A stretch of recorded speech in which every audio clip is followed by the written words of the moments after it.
യഅ്തൂന ബിഅമാലിൻ കജിബാലി തിഹാമത ബൈളാ, വലിയ മാമലകളെ പോലെ, മക്കയുടെ പരിസരത്തുള്ള തിഹാമയുടെ വെളുത്ത പർവ്വതങ്ങളെ പോലെ വലിയ അമലുകളുമായി ഒരുപാട് ഒരുപാട് കർമ്മങ്ങളുമായി അവർ കടന്നു വരും. യജഅലുഹല്ലാഹു ഹബാഅൻ മൻസൂറാ, ഇതൊക്കെ അല്ലാഹു തആല പൊടിപൊടിയാക്കി കളയും. അല്ലാഹു തആല നശിപ്പിച്ചു കളയുന്ന വലിയ അമലുകൾ, കുറെ ദിക്റുകളും സ്വലാത്തുകളും ചൊല്ലിയിട്ടുണ്ട്. ഒരുപാട് ഒരുപാട് ഒരുപാട് ഒരുപാട് വലിയ വലിയ സംഭവങ്ങളൊക്കെ ചെയ്തിട്ടുണ്ട്. കാനൂ യഖുദൂന മിനൽ ലൈലി കമാ തഖുദൂൻ, നിങ്ങൾ രാത്രി നിസ്കരിച്ച പോലെ അവർ നിസ്കരിച്ചവരാണ്. അല്ലാഹുവിന്റെ റസൂൽ പറയാൻ, സൗബാൻ റളിയല്ലാഹു അൻഹു ഉദ്ധരിച്ച ഹദീസല്ലയോ ഇത്? നിങ്ങൾ നിസ്കരിച്ച പോലെ അവർ നിസ്കരിച്ചവരാണ്. നിങ്ങളൊക്കെ ചെയ്ത സൽക്കർമ്മം അതിലേറെ അവർ ചെയ്തിട്ടുണ്ട്. യജഅലുഹല്ലാഹു ഹബാഅൻ മൻസൂറാ, അല്ലാഹു അതൊക്കെ പൊടിപൊടിയാക്കി കളയും, നശിപ്പിച്ചു കളയും. സൗബാൻ തങ്ങൾ ചോദിച്ചു, യാ റസൂലല്ലാഹ്, അല്ലാഹുവിന്റെ റസൂലേ, ജല്ലിഹിം ലനാ, ആരാണെന്ന് പറഞ്ഞു തരൂ നബിയേ. ആരാ നബിയേ ഈ വിഭാഗം? ലിഅല്ലാ നകൂന മിൻഹും വലാ നഅലം, ഞങ്ങൾ അറിയാതെ കൂട്ടത്തിൽ പെട്ടുപോവാതിരിക്കാൻ പറഞ്ഞു തരൂ നബിയേ. ആരാണിവർ? ഹജ്ജും ഉംറയും എമ്പാടും ചെയ്യുന്നവർ, ഓരോ കൊല്ലവും സംഘങ്ങളെ കൊണ്ട് ഹജ്ജിന് പോകുന്നവർ, കൂട്ടം കൂട്ടമായി ഒരുപാട് കാര്യം ചെയ്തവർ, വലിയ വലിയ സംരംഭങ്ങൾ ചെയ്തവർ, വലിയ വലിയ പദ്ധതികൾ ഉണ്ടാക്കിയവർ. പക്ഷേ അള്ളാഹുവിന്റെ മുമ്പിലേക്ക് വരുമ്പോ ആ കർമ്മങ്ങളെല്ലാം അള്ളാഹു ധൂളി പോലെ, പൊടിപടലങ്ങളെ പോലെ അള്ളാഹു പറപ്പിച്ചു കളയും. അള്ളാഹു നോക്കുക പോലുമില്ലെന്ന് അഷ്റഫുൽ ഖൽഖ് സ്വല്ലല്ലാഹു അലൈഹി വസല്ലം, ഇന്നഹും മിൻ ജിബില്ലതികും, നിങ്ങളുടെ ആളുകൾ തന്നെയാണ്, മുസ്ലിമീങ്ങൾ തന്നെയാണവർ, ഖുർആൻ ഓതുന്നവരാണവർ. യഖുദൂന മിനൽ ലൈലി കമാ തഖുദൂൻ, ഖിയാമുൽ ലൈലും തറാവീഹും ഒക്കെ ഉണ്ടായിരുന്ന ആളുകളായിരുന്നു അവര്. എന്താ കുഴപ്പമെന്നറിയോ? ഇദാ ഖലൗ ബിമഹാരിമില്ലാഹി ഇൻതഹകൂഹാ, ആരും അറിയില്ല എന്ന് വിചാരിച്ചാൽ, ആരും അറിയില്ല എന്ന് വിചാരിച്ചാൽ സമ്പത്തിൽ വെട്ടിപ്പ് നടത്തും. ആരും അറിയില്ലെന്ന് വിചാരിച്ചാൽ വ്യഭിചാരം വരെ ചെയ്യും. ആരും അറിയില്ലെന്ന് വിചാരിച്ചാൽ അവരെ കള്ളു കുടിക്കും. ആരും അറിയില്ലെന്ന് വിചാരിച്ചാൽ അവരെ പച്ച നുണകൾ, പച്ച സത്യമായി പ്രചരിപ്പിക്കും. ഇതുപോലെയുള്ള ഭീമാകാരമായ തിന്മകൾ അല്ലാഹു കാണുന്നില്ല എന്ന് ഒളിവിലും മറവിലും നിന്ന് ആരാരും അറിയാതെ, ആരുടെയും പേര് പറയാതെ അങ്ങനെയാണ് വലിയ വലിയ കള്ളത്തരങ്ങൾ നടക്കുന്നത്. സോഷ്യൽ മീഡിയകളിലൂടെ പലതും എഴുതിവിടുമ്പോ ആരാണിത് എഴുതിവിട്ടെന്ന് പോലും അറിയില്ല. ചിലപ്പോ യുനാനിമസ്, ആരാണ്, ആളെ പേരറിയില്ല, അൺനോൺ. അല്ലാഹുവിനറിയില്ല ഇതൊക്കെ. വെട്ടിപ്പ് നടത്തുന്നത്, തട്ടിപ്പ് നടത്തുന്നത് ഒരു പ്രായമുള്ളൊരു മഹാൻ, 2 കാലിന് സ്വാധീനം കുറവാ. അദ്ദേഹം ഒരാഴ്ച മുമ്പ് ഒരു റെസിപ്റ്റ് കാണിച്ചെന്നിട്ട് പറഞ്ഞു, സാധ്യത 2 ആള് ഒരു കാറിൽ പിരിവിന് വന്നതാ. കാറിൽ പിരിവിന് വന്ന ഒരു സ്ഥാപനമുണ്ട് കർണാടകയിൽ. ചോദിച്ചു, സമസ്തൻ്റെ തന്നെയാണോ? ആ സമസ്ത ഞങ്ങളൊക്കെ ഒന്ന് തന്നെയാണ്. ശരി, 500 റുപ്യ കൊടുത്തു.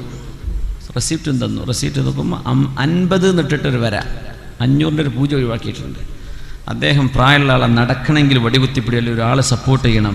ആ റെസിപ്റ്റ് കാണിച്ചിട്ടുണ്ട്. ഈ സ്ഥാപനം ഞാനൊന്ന് അന്വേഷിച്ചു, എവിടെയാണ്? ഫോൺ വിളിച്ചു, ഇങ്ങനെ സ്ഥാപനം ഉണ്ടോ? ആ ഉണ്ട്. എത്ര കുട്ടികൾ പഠിക്കുന്നുണ്ട്? 5 കുട്ടികൾ.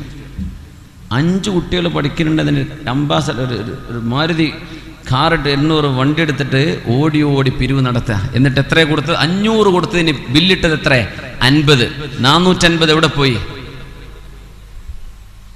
ഇദാ ഖലൂ ബിമഹാരിമില്ലാഹി ഇൻതഹകൂഹാ. ഈ വക തട്ടിപ്പുകളൊന്നും ഒരു മുസ്ലിമിന് ചെയ്യാൻ കഴിയൂല. ഇങ്ങനെയൊക്കെ ദീനി സ്ഥാപനം ഉണ്ടാക്കിയിട്ട് എന്താ കാര്യം? ഇങ്ങനെയൊക്കെ പള്ളി ഉണ്ടാക്കിയിട്ട് എന്താ കാര്യം? ഇദാ ഖലൂ ബിമഹാരിമില്ലാഹി ഇൻതഹകൂഹാ. പച്ചയായ നുണ പറഞ്ഞ്, ഇല്ലാത്ത കള്ളക്കഥകൾ പറഞ്ഞ്, അള്ളാഹുവിന്റെ ദീനിന്റെ പേര് പറഞ്ഞ് ഹറാമുകൾ ചെയ്യാൻ മടിക്കാത്ത ആളുകൾ. അള്ളാഹു നല്ല ബോധം കൊടുക്കട്ടെ. സിഹ്ർ പോലും ഹലാലാണെന്ന് വിശ്വസിക്കുന്ന ആളുകളുണ്ട്. എങ്ങനെ?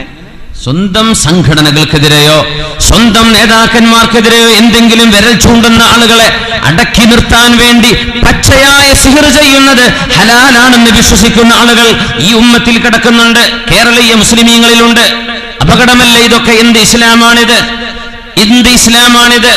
ന്യായീകരിക്കുന്ന ആളുകളുണ്ട്. ഇതൊക്കെ ഞങ്ങൾക്കത് ഹലാലാണ്, യുദ്ധതന്ത്രം ഹലാലായ പോലെ എന്ന് പറഞ്ഞ് പച്ചയായ ഹറാമുകളെ ഹലാലുവൽക്കരിക്കുകയും അല്ലാഹു തആല നിഷിദ്ധമാക്കിയതിനെ ഹലാലാ പോലെ കൺകൊണ്ട് നടക്കുകയും പച്ചയായ തട്ടിപ്പുകൾ ഒളിഞ്ഞും തെളിഞ്ഞും മുസ്ലിം ഉമ്മത്തിന്റെ പേരിൽ നടന്നുകൊണ്ടിരിക്കുമ്പോൾ ഓർത്തുപോകണം ഈ ഹദീസ്. അല്ലാഹുവിന്റെ മുമ്പിലേക്ക് കണ്ണു ചിമ്മിപ്പോയാൽ ആരംഭിക്കുന്ന ലോകമാണിത്. യജ്അലുഹല്ലാഹു ഹബാഅൻ മൻസൂറാ, പൊടിപൊടിയാക്കി കളയും അല്ലാഹു, പൊടിപൊടിയാക്കി കളയും അല്ലാഹു. എന്തിന്? ഇദാ ഖലൗ ബിമഹാരിമില്ലാഹി ഇൻതഹഖൂഹാ, ചോദിക്കാനും പറയാനും ആളില്ലെന്ന് പറഞ്ഞാൽ പിന്നെ കണക്കില്ല. കോടാനുകോടി ഈ ഉമ്മത്തിനോട് ബാധ്യതകൾ ഉണ്ടായിരിക്കെ ചോദിക്കാനും പറയാനും ആളില്ല, കണക്കില്ല, ഒരു കാര്യവുമില്ല. തോന്നിയതുപോലെ തോന്നിയത് ചെയ്യുകയും മുസ്ലിം ഉമ്മത്തിന്റെ ഉള്ളിൽ കിടന്ന് തിന്മകളെ നന്മയായി വിചാരിക്കുകയും തിന്മകൾ മറകൾക്കുള്ളിൽ വെച്ച് ചെയ്യുകയും ചെയ്യുന്ന ഓരോ മുസ്ലിമും സംഘടനകൾക്ക് അതീതമായി പറയട്ടെ, ഏത് സംഘടനകളാകട്ടെ, ഏത് രാജ്യക്കാരാവട്ടെ, മുസ്ലിം ഉമ്മത്തിനെ താക്കീത് ചെയ്യുകയാണ് റസൂലുള്ളാഹി സ്വല്ലല്ലാഹു അലൈഹി വസല്ലമ തങ്ങൾ. അങ്ങനെ പറ്റിപ്പോവല്ലേ, നിങ്ങൾ അങ്ങനെ പെട്ടുപോവല്ലേ.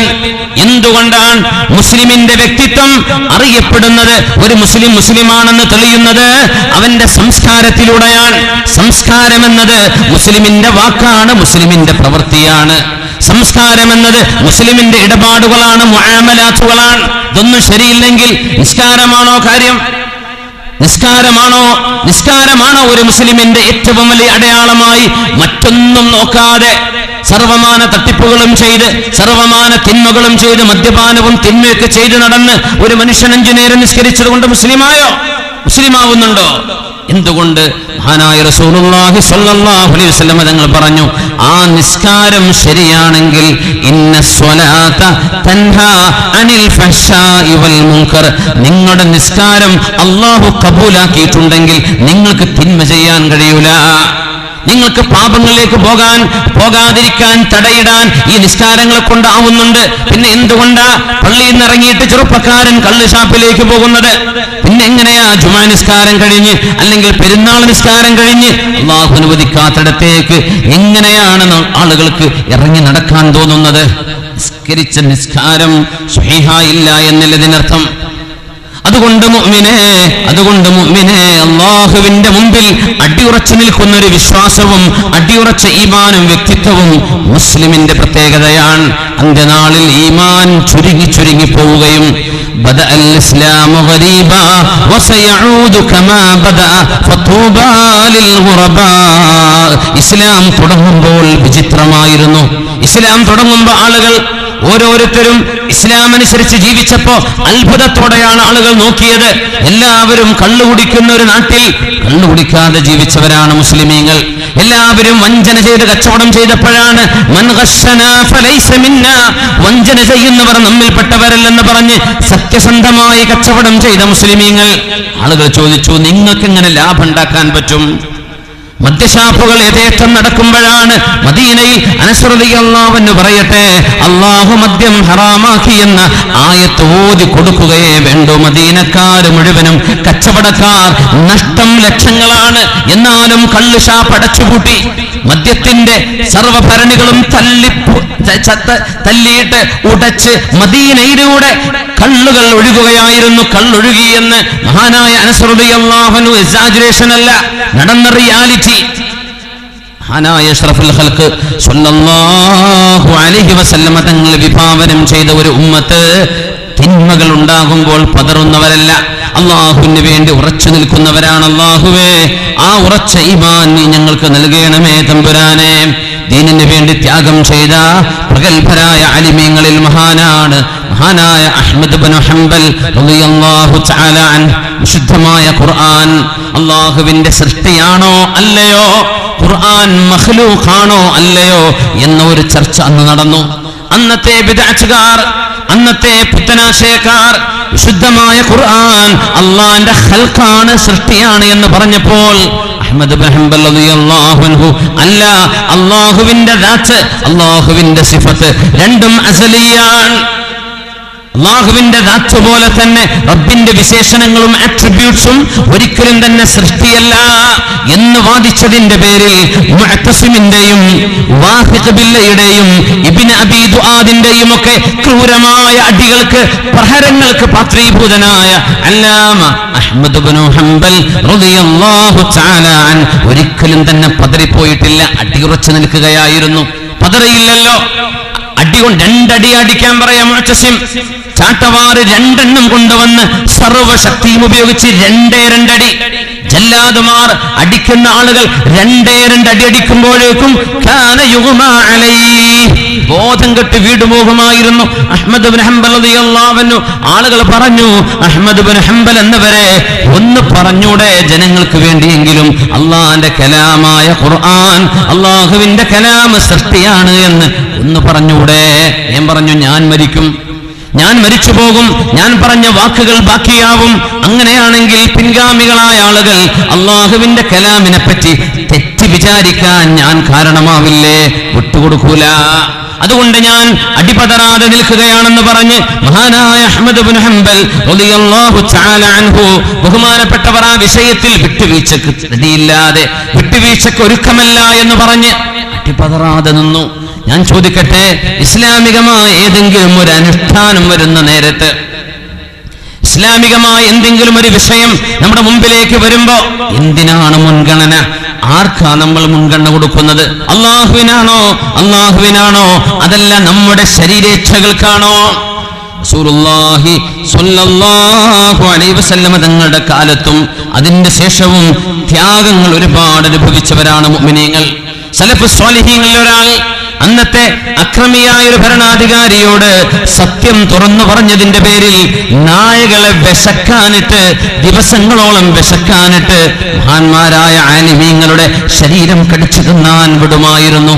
അപ്പോഴും അവർ പറഞ്ഞത്, ലൗ കുൻതു ഹുകിംതു ബിഹഖിൻ ഫഅന അർതദി അൽ ഹഖ്. സത്യം പറഞ്ഞതിന്റെ പേരിലാണ് എന്നെ കഥ കഴിക്കുന്നത് എങ്കിൽ ഞാനത് ഇഷ്ടപ്പെടുന്നു. وإن كنت حكمت بباطل فأنا على من أن نسترحم الباطل. അതുകൊണ്ട് ഒരു തിന്മയിലാണ് ഞാൻ മരിക്കുന്നതെങ്കിൽ, ആ തിന്മയാണ് എന്റെ നിലപാടെങ്കിൽ എന്തിനാ ഞാൻ കരുണ ചോദിക്കേണ്ടത്? അതുകൊണ്ട് എനിക്ക് ആവശ്യമില്ല, ഞാൻ സത്യത്തിലാണ് മരിക്കുന്നത് എന്ന് പറഞ്ഞ് ശരീരത്തിൽ നായ കടിച്ച മുറിവുകളോടുകൂടെ ലോകത്തോട് വിട പറഞ്ഞ, എങ്ങനെയാ മരണം വധിക്കാനാണ്, കൊല ചെയ്യാനാ തീരുമാനിച്ചത്? ആ മഹാനുഭാവനെ കൊല ചെയ്യാൻ കൊണ്ടുപോകുമ്പോ അന്നത്തെ ഉലമാ ഉദ്ദുന്യയിൽപ്പെട്ട ആളുകൾ, രണ്ടു തരം ആലിമീങ്ങളുണ്ട് ലോകത്ത്. എക്കാലത്തും അന്നും ഇന്നും ഖിയാമത്ത് നാൾ വരെ ലോകത്തുണ്ടാകും. ഒരു വിഭാഗം പൈസയുടെ ആലിമീങ്ങൾ, അവരെയാണ് ഉലമാ ഉദ്ദുന്യ എന്ന് പറയാ. ഒരു വിഭാഗം പൈസക്ക് വേണ്ടിയല്ല, അള്ളാഹുവിന്റെ ദീനിന് വേണ്ടി ജീവിക്കുന്നവർ, അള്ളാഹുവിന് വേണ്ടി പണിയെടുക്കുന്നവർ, അവർക്കാണ് ഉലമാ ഉൽ ആഖിറ എന്ന് പറയാ. രണ്ട് വിഭാഗം ആലിമീങ്ങളുണ്ട്.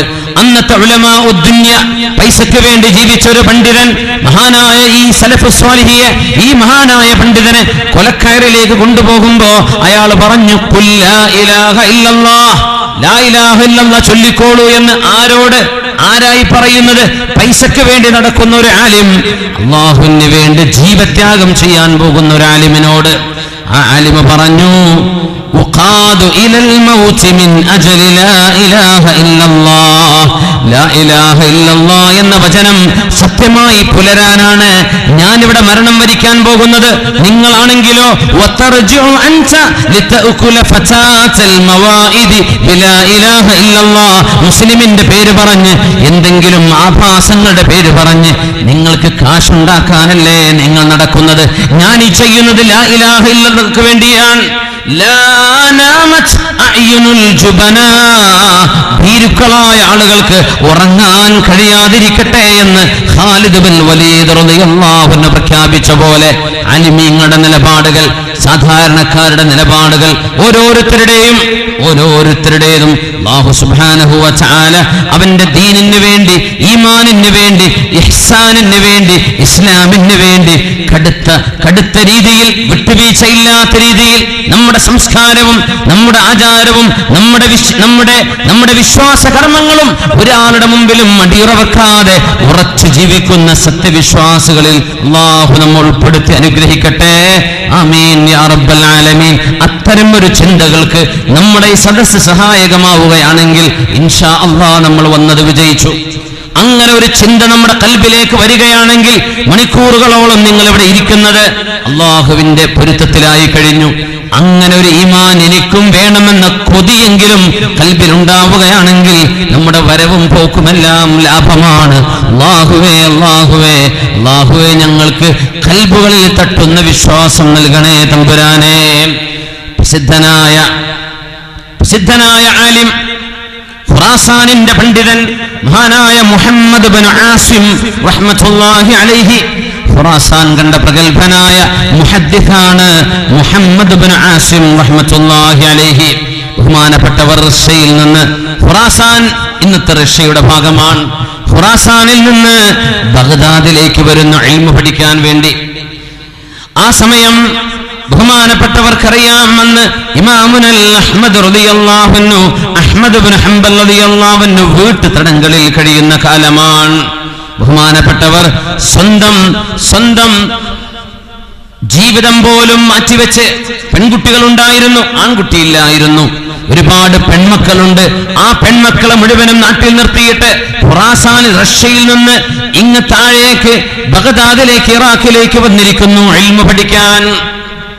നമ്മൾ വിചാരിക്കും ഇതുപോലെയുള്ള ആണത്വവും ഇതുപോലെയുള്ള ഉറച്ച വിശ്വാസവും വലിയ വലിയ ആലിമ്യങ്ങൾക്ക് മാത്രമാണോ? അല്ല, ചെറുപ്പക്കാരികളായ പെൺകുട്ടികൾ അള്ളാഹുവിന്റെ ദീനിന് വേണ്ടി ചെയ്ത ത്യാഗമാണ് മുഹമ്മദ് ഇബ്നു ആസിം തങ്ങളുടെ ജീവിതത്തിൽ നമുക്ക് പഠിക്കാനുള്ളത്.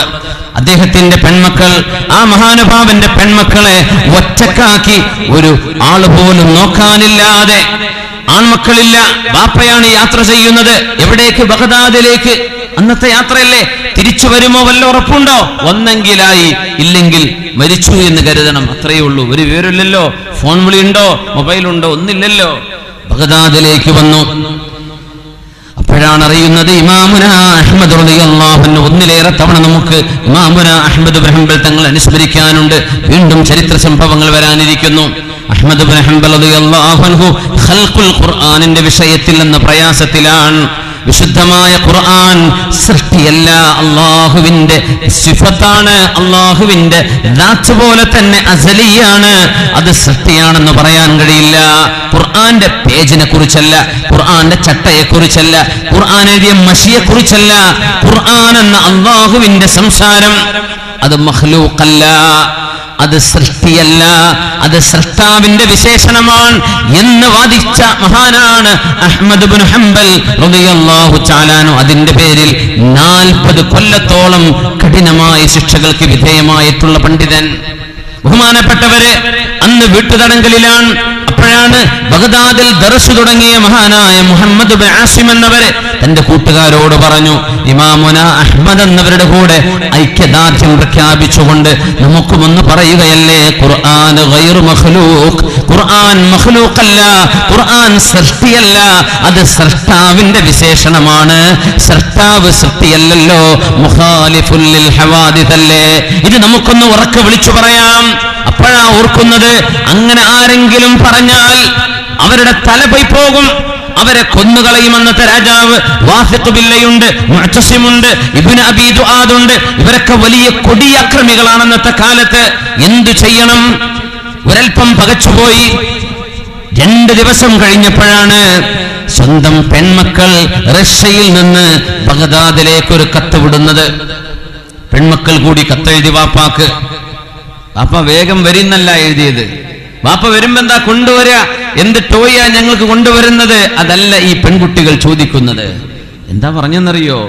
ആ പെൺമക്കൾ കത്തിലെഴുതി, യാ അബാന,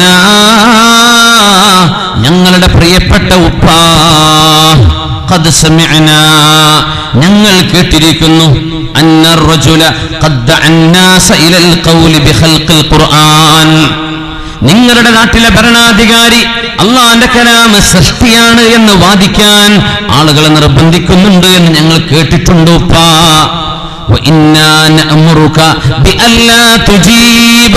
അതിന് വാപ്പ സപ്പോർട്ട് ചെയ്യരുത്, ആ വാദത്തോട് വാപ്പ യോജിക്കരുത്. ഫവല്ലദീ ലാ ഇലാഹ ഇല്ലാഹു, അല്ലാഹുവിനെ തന്നെയാണ് സത്യമുപ്പ. 4-5 പെൺകുട്ടികളാണ് കത്തെഴുതുന്നത്.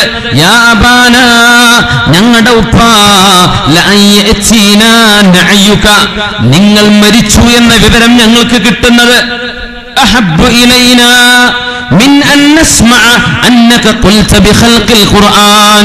ആ രാജാവിന്റെ വാദം നിങ്ങൾ അംഗീകരിച്ചു, വിശുദ്ധ ഖുർആൻ സൃഷ്ടിയാണ് എന്ന് വാപ്പ നിങ്ങൾ പറയുന്നതിനേക്കാളും ഞങ്ങൾക്കിഷ്ടം നിങ്ങൾ സത്യം പറഞ്ഞ് മരിച്ചു എന്ന് കേൾക്കലാണെന്ന് റഷ്യയിൽ നിന്ന് വാപ്പയ്ക്ക് കത്തെഴുതി കൊടുത്ത പെൺമക്കൾ. ഇസ്ലാമിക ചരിത്രത്തിൽ ഏറ്റവും ധീരമായ നിലപാടുകളെടുത്ത, ദീനിന്റെ വിഷയത്തിൽ വിട്ടുവീഴ്ച വേണ്ട ഉപ്പ എന്ന് പറഞ്ഞ ഏറ്റവും നല്ല മഹിതമാർക്ക്, മംഗമാർക്ക്, പെൺകുട്ടികൾക്ക് മാതൃകയാണ് മഹാനായ മുഹമ്മദ് ഇബ്നു ആസിം അൽ മുഹദ്ദിസ് റഹ്മഹുല്ലാഹയുടെ ഈ പെൺമക്കളുടെ അനുഭവം വാപ്പയോട് പറയാനുപ്പ. ജീവനോടെ വാപ്പ ഒന്ന് നുണ പറഞ്ഞ് നടക്കലല്ല ഉപ്പ ഞങ്ങൾക്ക് വേണ്ടത്. ഉപ്പ സത്യം പറഞ്ഞു മരിച്ചു എന്ന മരണവാർത്ത കേൾക്കലാണ് ഉപ്പ. അസത്യത്തിന് കൂട്ടുനിൽക്കുന്നതിനേക്കാളും ഞങ്ങൾക്ക് ഉത്തമം എന്ന് പറഞ്ഞ പെൺകുട്ടികൾ. നമ്മുടെ മുൻഗാമികളായ സലഫുസ് സ്വാലിഹീങ്ങൾ അവരുടെ ഭാര്യമാര്, സ്വന്തം ഭർത്താക്കന്മാർ വീട്ടിൽ നിന്ന് ഇറങ്ങുമ്പോ പറയുമായിരുന്നുവത്രേ, യാ ഹാദാ, അല്ലയോ വാപ്പ, അല്ലയോ ഭർത്താവേ, ജ്യേഷ്ഠനെ, സഹോദരനെ.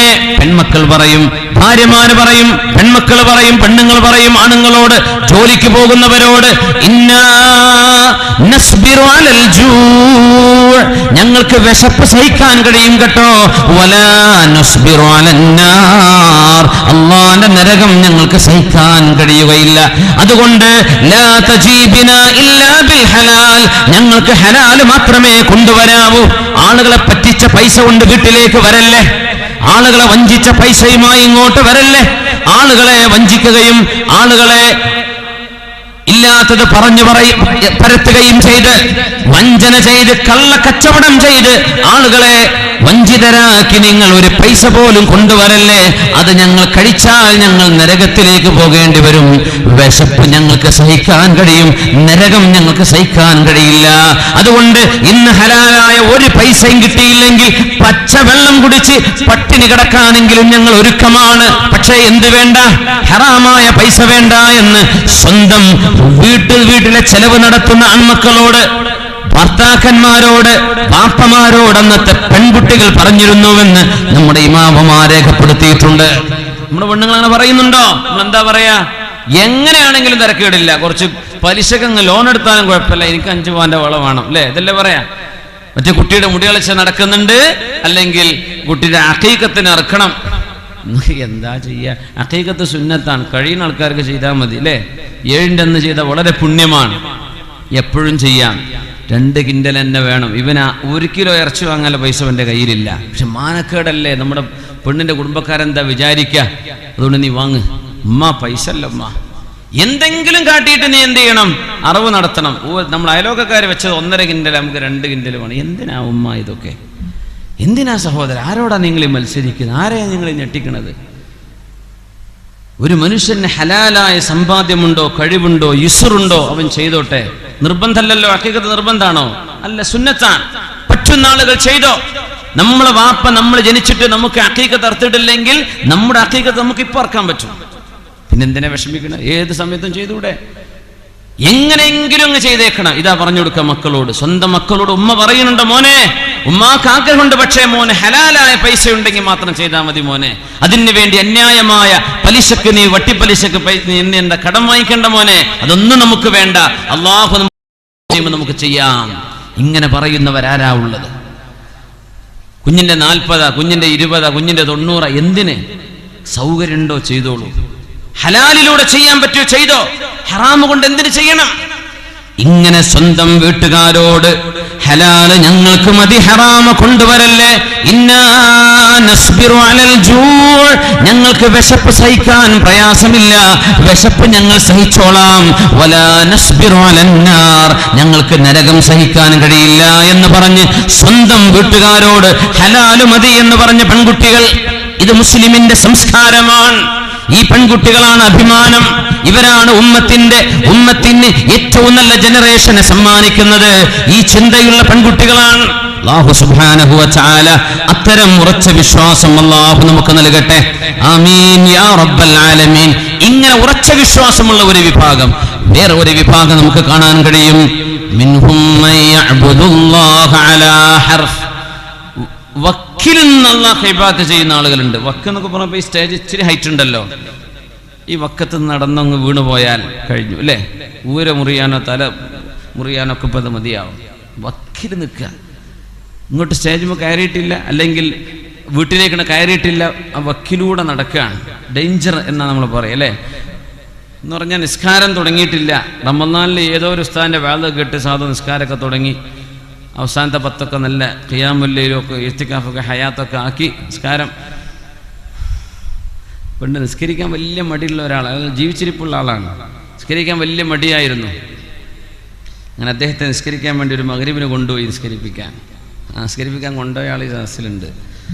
അപ്പോൾ നിസ്കരിക്കാൻ വേണ്ടി അതിന് സാക്ഷിയായ നിസ്കരിക്കാൻ കൊണ്ടേ മഗ്‌രിബ് ആദ്യമായിട്ട് നിസ്കരിക്കുക. വയസ്സ് 19 കഴിഞ്ഞതിന് ശേഷം കഥ കേട്ടോ. അയാൾ എപ്പോഴും ജീവിച്ചിരിപ്പുണ്ട്. ഞാൻ കഴിഞ്ഞ ആഴ്ച അയാളെ കാണുകയും ചെയ്തു. അപ്പോൾ ആളാരാന്ന് നിങ്ങൾക്ക് പറയില്ല, ഞാൻ പറഞ്ഞു തന്നിട്ടില്ല. അപ്പോൾ അതുകൊണ്ട് ഈ മീപത്തൊന്നും അല്ല, മൂപ്പര് പറയണുണ്ടാവില്ല. പക്ഷെ കാര്യം മനസ്സിലായി. ഒരു ഉദാഹരണം, അന്ന് മഗ്‌രിബ് ആദ്യത്തെ മഗ്‌രിബ് നിസ്കാരത്തിന് കയറാണ് പള്ളിക്ക്. മഗ്‌രിബ് ഇമാം വന്ന് 4 റക്അത്ത് നിസ്കരിച്ചത്. മൂപ്പര് പറഞ്ഞു, കണ്ടില്ലേ കട്ടകാലം പിടിച്ചവന് എവിടെ ചെന്നാലും കട്ടകാലം തന്നെ. സാധാരണ മഗ്‌രിബ് നിസ്കരിക്കണം മൂല്യര് മൂപ്പര് ആദ്യമായിട്ട് വരിക. അന്നത് 4 പിന്നെ മൂപ്പരിൻ്റെ ശേഷം പിന്നെ പോലുണ്ടെന്ന് അല്ലാഹു ആലം. അല്ലാഹു തആല ഹിദായത്ത് നിലർത്തി കൊടുക്കട്ടെ.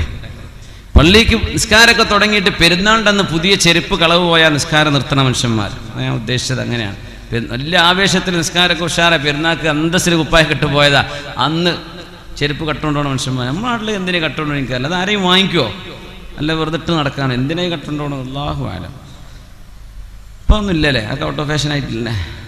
ആരും നല്ല ചെരുപ്പ് തൊട്ട് പോകണില്ല പള്ളി. ഇതൊക്കെ മനുഷ്യന്മാരോട് പറയാൻ പറ്റുമോ? അല്ലെ അമുസ്ലിം കേട്ടാൽ ഈ കൗമ 30 ദിവസം നോമ്പ് വെച്ചിട്ട് അള്ളാഹിനെ പിടിച്ച് നടന്നിട്ടേ 31-ാം ദിവസം ചെരുപ്പ് കെട്ടുകൊണ്ടോണോ മനുഷ്യന്മാരാണ്. എങ്ങനെ പറയാം? എത്ര വലിയ നാണക്കേടാണ്.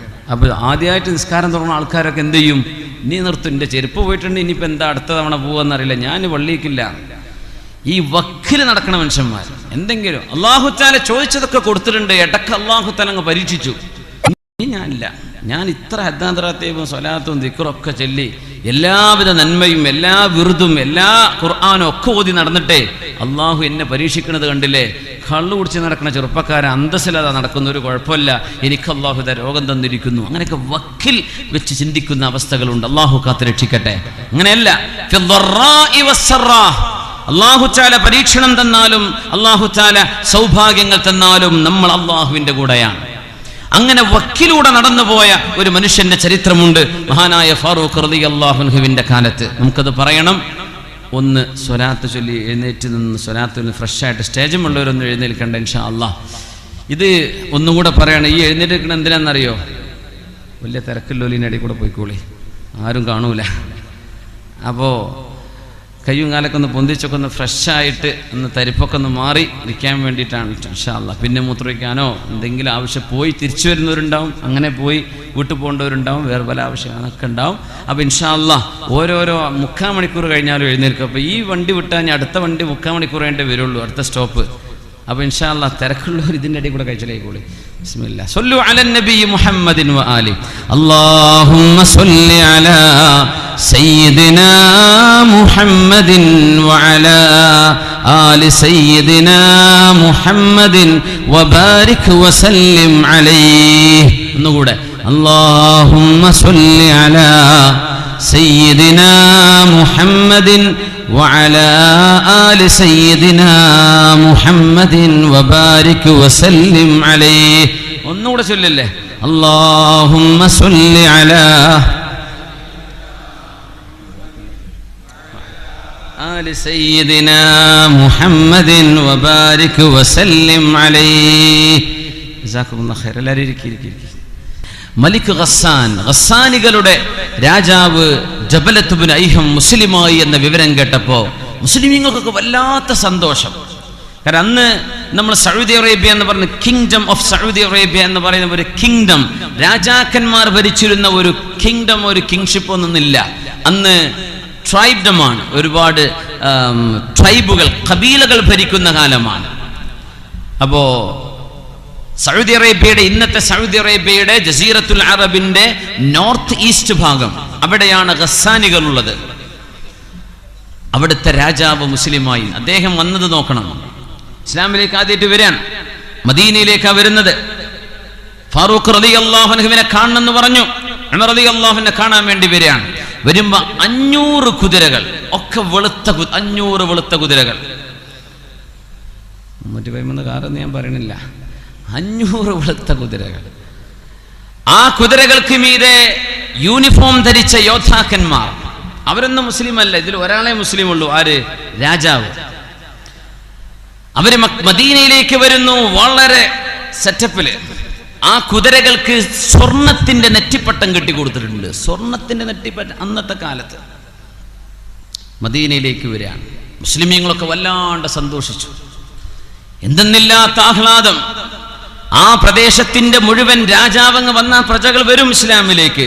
തന്റെ ഇസ്ലാം ഫാറൂഖ് റളിയല്ലാഹുവിന്റെ മുമ്പിൽ തുറന്നു പറയാനാണ് ജബലത്ത് ഇബ്നു ഐഹം എന്ന് പറയുന്ന അന്നത്തെ രാജാവ്, ഗസ്സാനികളുടെ രാജാവ്, മദീനയിലേക്ക് വരുന്നത്. ഫാറൂഖ് റളിയല്ലാഹു അൻഹു ഇറങ്ങിച്ചെന്ന് സ്വീകരിച്ചു. അദ്ദേഹം പറഞ്ഞു, എനിക്ക് മുസ്ലിം ആവണം. ചൊല്ലിക്കോളൂ, അഷ്ഹദു അല്ലാ ഇലാഹ ഇല്ലല്ലാഹ് വഅഷ്ഹദു അന്ന മുഹമ്മദർ റസൂലുള്ളാഹ്. ഷഹാദത്ത് ചൊല്ലി മുസ്ലിമായി. ഉമർ റളിയല്ലാഹു അൻഹു ഹജ്ജിന് വേണ്ടി പോകാൻ ഒരുങ്ങാൻ. ജബലത്ത് ഇബ്നു ഐഹം, ഞങ്ങളുടെ കൂടെ ഹജ്ജിന് വരുന്നോ? ഇവിടെ നിന്ന് 500 കിലോമീറ്റർ കൂടെ അങ്ങ് സൗത്തിലേക്ക് ഓടിയാൽ മക്കയാണ്. നിങ്ങൾ മക്കയിലേക്ക് ഹജ്ജിന് വരുന്നോ? ഞങ്ങൾ ഞാനും വരുന്നു. ജബലത്ത് ഇബ്നു ഐഹം രാജകീയമായ പ്രൗഢിയിൽ മക്കയിലേക്ക് വരുന്നു. മക്കയിലെത്തി തവാഫ് നടക്കുകയാണ്. ശുദ്ധമായ കഅബാലയത്തിന്റെ ചുറ്റും തവാഫ് ഇങ്ങനെ നടന്നുകൊണ്ടിരിക്കുന്ന നേരത്ത് ഫസാരി ഗോത്രത്തിൽപ്പെട്ട ഒരു ചെറുപ്പക്കാരൻ ഇദ്ദേഹത്തിന്റെ വസ്ത്രത്തിൽ അങ്ങോട്ട് ചവിട്ടിപ്പോയി. അറിയാതെ ചവിട്ടിയത് പരമാർത്ഥം ജബലത്ത് ഇബ്നു ഐഹം അദ്ദേഹത്തിന്റെ മൂക്കിനടിച്ചു. മൂക്ക് പൊട്ടിയിട്ട് ചോര വന്നു. ഫസാരിയായ ചെറുപ്പക്കാരൻ ശകാഹു ഇലാ ഉമർ ഇബ്നുൽ ഖത്താബ്, ഉമർ റളിയല്ലാഹു അൻഹുവിനോട് വന്ന് പരാതി പറഞ്ഞു. ഉമർ എന്നവരെ, ജബലത്ത് ഇബ്നു ഐഹം എന്റെ മൂക്കിനടിച്ചു, എന്റെ മൂക്ക് മുറിഞ്ഞിരിക്കുന്നു. എന്തേ കാരണം? ഞാൻ അറിയാതെ അയാളുടെ ഡ്രസ്സിൽ ചവിട്ടിപ്പോയതാണ്. ഉമർ തങ്ങളാണ്, വിടുവോ? ജബല, ഇങ്ങോട്ട് വാ. ഹൽ ഫഅൽത, നിങ്ങളത് ചെയ്തോ? നഅം, ഞാൻ ചെയ്തു. എന്തിന്? എന്റെ വസ്ത്രത്തിൽ മനഃപൂർവ്വം ചവിട്ടി. പക്ഷെ അയാൾ പറഞ്ഞല്ലോ മനഃപൂർവ്വം അല്ല. നിങ്ങൾ എന്ത് ചെയ്തു? ലതംതുഹു അലാ വജ്ഹി, ഞാനൊരു അടി കൊടുത്തു. അതെയോ? വലൗലാ ഹുർമതു ബൈത്തില്ലാഹി ലദറബ്തു ബൈന ഐനൈഹി ബിസ്സൈഫ്. അല്ലാഹുവിന്റെ കഅബാലയത്തിന്റെ മുമ്പിലായി പോയി, കഅബയിലല്ലായിരുന്നുവെങ്കിൽ, മസ്ജിദുൽ ഹറാമിലല്ലായിരുന്നുവെങ്കിൽ ഞാൻ അയാളുടെ 2 കണ്ണുകൾക്കിടയിൽ എന്റെ വാളുകൊണ്ട് വെട്ടുമായിരുന്നു. ഓ ഉമർ റളിയല്ലാഹു അൻഹു, ലഖദ് അഖറർത, ചെയ്ത തെറ്റ് നിങ്ങളാൽ തന്നെ സമ്മതിച്ചു. സാക്ഷികളൊന്നും വേണ്ടി വന്നിട്ടില്ല, നിങ്ങൾ തന്നെ പറഞ്ഞല്ലോ ഞാൻ ചെയ്തു. ഇമ്മാ അൻ തുർദിയൽ ഫസാരിയ, സാധാരണക്കാരനായ ഫസാരിയെ നിങ്ങൾ തൃപ്തിപ്പെടുത്തണം. ഒന്നുകിൽ നിങ്ങൾ ഇയാളെ വേദനിപ്പിച്ചിട്ടുണ്ട്, അതുകൊണ്ട് നിങ്ങൾ ഇയാളോട് ഒന്നുകിൽ പൊരുത്തപ്പെടിക്കണം, അല്ലെങ്കിൽ ഫസാരിയോട് നിങ്ങളുടെ മൂക്കിന് അതുപോലെ അടിക്കാൻ ഞാൻ ഖിസാസ് ചെയ്യാൻ ഉത്തരവിടുകയാണ്. അങ്ങനെയോ?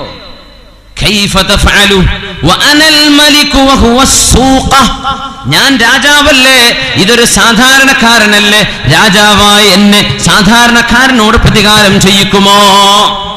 ഇസ്ലാമിലേക്ക് വന്നിട്ടല്ലേ ഉള്ളൂ. ഉമർ തങ്ങൾ പറഞ്ഞു, ലഖദ് സവ്വൽ ഇസ്ലാമു ബൈനകുമാ, മുസ്ലിമായി കഴിഞ്ഞാൽ രാജാവും പ്രജയും അല്ലാഹുവിന്റെ മുമ്പിൽ ഒരുപോലെയാണ്.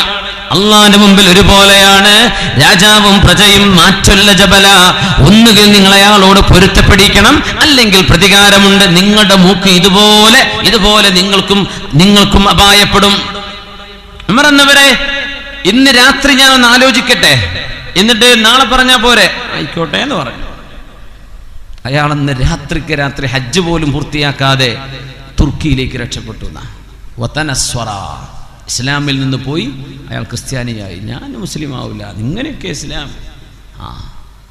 പാവപ്പെട്ട ആളും മുതലാളിയും രാജാവും പ്രജയും അള്ളാഹുവിന്റെ മുമ്പിൽ ഒരുപോലെയാണെന്ന് പറഞ്ഞതിന്റെ പേരിൽ വളരെ ആവേശത്തോടെ 500 കുതിരകളെ നിരത്തുകയും അതിന് സ്വർണത്തിന്റെ നെറ്റിപ്പട്ടം കൊടുക്കുകയും ചെയ്ത് 500 യോദ്ധാക്കളെയും കൊണ്ട് മദീനയിലേക്ക് മുസ്ലിമാവാൻ ആരവത്തോടെ വന്ന മനുഷ്യൻ തന്റെ കൽബിലുണ്ടായിരുന്ന അഹങ്കാരത്തിന്റെ പേരിൽ ഞാൻ ആരെക്കാളും വലുതാണ് എന്ന തോന്നലിന്റെ പേരിൽ അള്ളാഹുവിന്റെ ഹിദായത്ത് നഷ്ടപ്പെടുന്ന കാഴ്ചയാണ് ഇവിടെ ഉണ്ടായത്. ശുദ്ധമായ ഖുർആൻ പറയുന്നു, വമിൻഹും മൻ യഅ്ബുദുല്ലാഹ അലാ ഹർഫ്, വക്കിൽ നിന്നുകൊണ്ട് അള്ളാഹുവിനെ ഇബാദത്ത് ചെയ്യുന്ന ആളുകളുണ്ട്. ഇതല്ല മുസ്ലിമിന്റെ പേഴ്സണാലിറ്റി. മുസ്ലിം ഇങ്ങനെയല്ല. ഉറച്ച നിലപാടുകൾ. ഉമ്മയുടെ ഉമ്മയിൽ നിന്ന് ജന്മം കൊണ്ടേടം മുതൽ മരണത്തിലൂടെ ലോകത്തുള്ള അവസാനത്തെ യാത്ര അവസാനിപ്പിക്കുമ്പോഴേക്കും അള്ളാഹുവിന്റെ മുമ്പിലേക്കുള്ള ബർസഖിന്റെ യാത്ര ആരംഭിക്കുന്ന സെക്കൻഡ് വരേക്കും ലാ ഇലാഹ ഇല്ലല്ലാഹ് മുഹമ്മദുർ റസൂലുള്ളാഹിൽ വിട്ടുവീഴ്ചയില്ലാതെ ജീവിക്കുന്ന സത്യവിശ്വാസി അവനാണ് മുഅ്മിൻ. അല്ലാഹുവേ, അങ്ങനത്തെ ഈമാൻ ഞങ്ങൾക്ക് നൽകണേ തമ്പുരാനെ. എന്തെങ്കിലും ഒരു അബദ്ധം, എന്തെങ്കിലും ഒരു രോഗമോ പ്രയാസമോ വരുമ്പോഴേക്കും ഇന്നാലിന്ന പൂജാരിയുടെ അടുത്ത്, ഇന്നാലിന്ന അമ്പലത്തിൽ അതിന് ചികിത്സയുണ്ടെന്ന് പറയുമ്പോഴേക്കും ഒന്ന് ഓടിപ്പോവല്ലേ. അള്ളാഹുവിന്റെ ഖുർആൻ നമ്മുടെ മുമ്പിലുണ്ടായിരിക്കെ, മരുന്നുകളും ഡോക്ടർമാരും ഉണ്ടായിരിക്കെ, ഇസ്ലാമേതര മതവിശ്വാസങ്ങൾ ഉപയോഗിച്ച്, ഇസ്ലാമേതര മതങ്ങളുടെ മന്ത്രങ്ങൾ ഉപയോഗിച്ച്, ഇസ്ലാമേതര മതങ്ങളിലെ പൂജകൾ ഉപയോഗിച്ച് എന്തെങ്കിലും ചികിത്സ ചെയ്യുന്നത്, അതുകൊണ്ട് ഒരു പക്ഷേ രോഗമങ്ങ് മാറി എന്ന് തന്നെ വരാം. എന്തുകൊണ്ട്?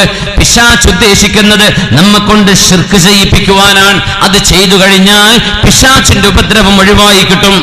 എന്നാൽ അള്ളാഹുവിന്റെ കലാമ് കൊണ്ട് ചികിത്സിക്കുമ്പോൾ ചില വിഷയങ്ങളിൽ 5 കൊല്ലത്തോളം വിശുദ്ധ ഖുർആൻ ഓതി റുഖ്യ ചെയ്യേണ്ട കേസുകൾ ഉണ്ടായിട്ടുണ്ട്. 5 കൊല്ലം നിരന്തരമായി റുഖ്യ ചെയ്തു കൊടുക്കണം. ഖുർആൻ കൊണ്ട് മന്ത്രി ചൂതി കൊടുക്കുന്ന ചികിത്സ 5 കൊല്ലം ഒരൊറ്റ രോഗിക്ക്.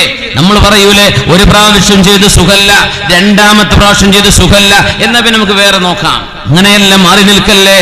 അള്ളാഹുവിന്റെ ഖളാ ഹത്താ യഅതിയ ശിഫാഇ ഔ ഖളാ, അള്ളാഹുവിന്റെ വിധിയോ എന്റെ ശിഫയോ എനിക്ക് വരുന്നത് വരെ ഞാൻ അള്ളാഹുവിന്റെ കിതാബിന്റെ കൂടെയാണ്, അള്ളാഹുവിന്റെ ഹബീബിന്റെ കൂടെയാണ്. ഏതെങ്കിലും ആളുകൾ അവിടെ പോയപ്പോൾ അവന് സുഖമായി, ആ ഒരു ക്ഷേത്രത്തിൽ ഇത്ര ദക്ഷിണ കൊടുത്തപ്പോ കാര്യം സുഖമായി, അവിടെ ഇന്നത് ചെയ്തപ്പോ കാര്യം സുഖമായി. മുസ്ലിമീങ്ങളായ ആളുകളോടുള്ള എല്ലാ ബഹുമാനവും മനസ്സിൽ വെച്ചുകൊണ്ട് തന്നെ അവര് നമ്മുടെ സഹോദരങ്ങളാണ്. മുസ്ലിമീങ്ങളല്ലാത്തവരോട് പോലും കരുണ ചെയ്താലും സ്വതക്ക ചെയ്താലും കൂലിയുണ്ട് എന്ന് പറഞ്ഞ മതമാണ് ഇസ്ലാം. എന്നാൽ വിശ്വാസത്തിന്റെ പേരിൽ നമ്മുടെയും അവരുടെയും അഖീദകളിൽ വിശ്വാസമുണ്ടല്ലോ, വിശ്വാസത്തിൽ വ്യത്യാസമുണ്ടല്ലോ. അതിന്റെ പേരിൽ അള്ളാഹുവിന്റെ ദീനല്ലാത്ത മറ്റൊരു ദീനിനെ പുൽകുകയോ മറ്റൊരു ദീനിന്റെ സംസ്കാരം സ്വീകരിക്കുകയോ ചെയ്യുന്ന രീതി ഇസ്ലാമേതര ചികിത്സാ രീതികളിൽ വന്നു പോകുന്നുണ്ട്. അതുകൊണ്ടത് ഹറാമും നിഷിദ്ധവുമാണ്. ഞാൻ രോഗിയായി ഇങ്ങനെ തന്നെ മരിക്കലാണ് അള്ളാഹുവിന്റെ ഖളാ എങ്കിൽ പോലും അള്ളാഹു ഇഷ്ടപ്പെടാത്തൊരു ചികിത്സ എനിക്ക് വേണ്ട എന്ന് പറയുന്നിടത്തേക്ക് നമ്മുടെ ഈമാൻ ഉയരണം. അള്ളാഹു നമുക്കതിന് തൗഫീഖ് നൽകട്ടെ. പ്രയാസം വരുമ്പോഴേ ആളുകൾ പറയുന്നിടത്തേക്കൊക്കെ ഓടിപ്പോവും. ഇന്നലെ ഒരു ഉമ്മ എൻ്റെ വീട്ടിൽ കാണാൻ വേണ്ടി വന്നു. 52 വയസ്സുള്ള മകനെയുമായി. ആ മകന് മാനസിക പ്രയാസങ്ങളുണ്ട്. 52 കൊല്ലായി ആ ഉമ്മ കൊണ്ടു നടക്കുന്നു. ദ്വാരക്കാൻ വേണ്ടി ഞാൻ പറഞ്ഞു, എന്തായാലും സദസ്സിൽ ദുആ ചെയ്യാന്ന് പറഞ്ഞു. അല്ലാഹുവേ, ആ മകന് നീ ശിഫ കൊടുക്കണേ പടച്ചവനെ, നീ ശിഫ കൊടുക്കണേ പടച്ചവനെ. ആ ഉമ്മ കയറിയിറങ്ങാത്ത ഹോസ്പിറ്റലുകളിൽ. ഉമ്മ പറഞ്ഞു, മോനെ, നിങ്ങളുടെ അടുത്ത് ഇത് പറിച്ചൂരാനുള്ള മരുന്നുണ്ടെന്നൊന്നുമല്ല ഞാൻ വിശ്വസിക്കുന്നത്, നിങ്ങൾക്ക് ദ്വാരക്കാൻ പറ്റുമല്ലോ. ഒരുപാട് ആളെടുത്ത് ചെന്നിട്ടുണ്ട്, ഒരുപാട് ചികിത്സ ചെയ്തു, ഒരുപാട് ഡോക്ടർമാരെ കണ്ടു. 52 വയസ്സുള്ള മോനെ റൂമിലിട്ട് പൂട്ടണം, ഇല്ലെങ്കിൽ ഇറങ്ങി ഓടിക്കളയും. ഒരു ഉമ്മയുടെ വിഷമം നമ്മളറിയാം. മാനസിക പ്രയാസങ്ങളുള്ള മക്കളുണ്ടാവില്ലേ പല വീട്ടുകളിലും അയൽപക്കങ്ങളിൽ നമ്മുടെ നാടുകളിൽ. അല്ലാഹുവേ, നീ ശമനം കൊടുക്കണേ പടച്ചവനെ, ശിഫ കൊടുക്കണേ പടച്ചവനെ.